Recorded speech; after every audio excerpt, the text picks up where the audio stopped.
Alright, in this video we're going to go over the proteasome structure and the function of it. And then in the video after that we're actually going to look at the mechanism of the 26S proteasome, which is the kind that we have. Alright, so the proteasome looks like this. This is just sort of a very abstract drawing of what it looks like. You hopefully see this part in the middle that sort of looks like a bin, and then it has these lids on either side.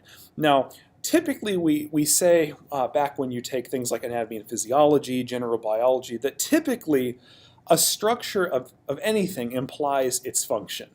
Okay? This is probably the best example of something in biology that I can possibly think of. The proteasome, what it is it takes what we made in the last video, which is a ubiquitinated damaged protein. So the protein's damaged. We don't need it anymore. We want to get rid of it, break it down. You know, it's garbage, in other words. We need to recycle it. What the proteasome does is its lid opens and the damaged protein with the ubiquitin tail on it gets inside here, and then while inside this bin part, the protein actually gets hydrolyzed apart. So literally what a proteasome is it's a molecular garbage can. That's the way it was first described to me. It's a garbage can. The lid opens, the protein that's damaged comes in, and it gets hydrolyzed apart. And literally, the reason I say structure mimics the function, or implies the function, is that it literally looks like a garbage can. The only real difference is there's a lid on the bottom, but it's kind of cool that this literally looks like a garbage can with a lid. Now, normally when there's no protein that needs to be degraded in the proximity of this, the lid is closed.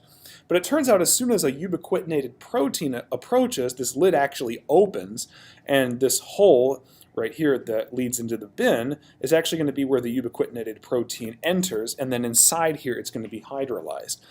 And then whenever the protein's inside there, the lid basically closes to facilitate complete hydrolysis. And from the other end, the peptides that are produced, it doesn't degrade all the way down to amino acids typically, but small peptides get released, and those can be hydrolyzed further ultimately, okay, but not by the proteasome. So the proteasome literally is a molecular garbage can, and it looks like a garbage can.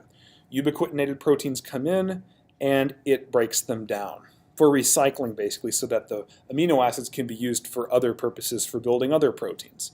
Okay, so we degrade the protein and we recycle it. Now, in terms of the functions, it's a little bit more complicated than that. We saw hopefully in a previous video that a protein that is damaged, and the substrate right here, that's the damaged protein, is what we call polyubiquitinated. Polyubiquitinated, meaning we're going to attach multiple ubiquitin proteins onto it, and it's not just 4, I mean it can be in the hundreds, many, many ubiquitin proteins. Now what's going to happen initially is that, here's the proteasome right here. These purple parts are more or less the lids, and the blue and red parts are the bin. Okay?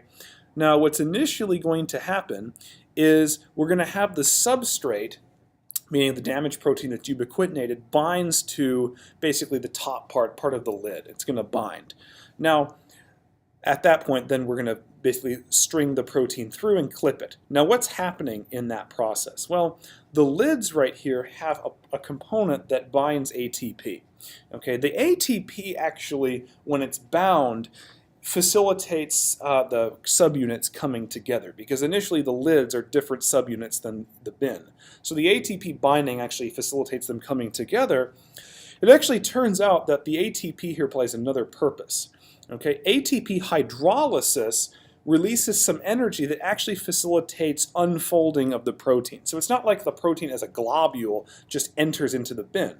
It turns out that when the ATP is hydrolyzed, it actually facilitates the protein unfolding.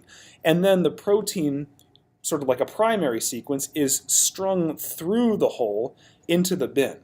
And then right in here, sort of in the center, is the cleavage site, and we'll talk about the mechanism of that in the next video, but suffice to say the cleavage site involves catalytic threonine residues. So typically when you talk about proteolysis, you're probably more or less used to hearing about serine proteases, cysteine proteases, and to a rarer extent aspartate proteases. But it turns out that the determined mechanism here is actually a threonine protease, which is actually rather interesting. And typically only proteasomes use those. But in any case, when the ubiquitin binds, ATP hydrolysis occurs, and that facilitates protein unfolding that allows the sequence to be strung through the proteasome. And once it's cleaved, remember, it doesn't cleave into individual amino acids, but it cleaves into smaller peptides that actually get discharged or released from the other end of the proteasome. Okay? And in the process of unfolding, there's another activity where the ubiquitins actually get released and hydrolyzed off. Okay? But substrate damaged protein binds, ATP hydrolysis facilitates unfolding, which strings the protein through, leading to its cleavage by a catalytic threonine residue in the bin. Okay, so hopefully that makes a little bit of sense. But the main thing to understand about the proteasome is it literally is a molecular garbage can. The structure actually implies the function, and we have probably in our homes garbage cans that look similar to this. Okay, now in the next video we're actually going to go over the mechanism of the hydrolysis by the threonine residue in the proteasome active site, which is actually inside the bin. All right, so make sure to like this video and subscribe for future videos and notifications. We'll look at the mechanism in this next video.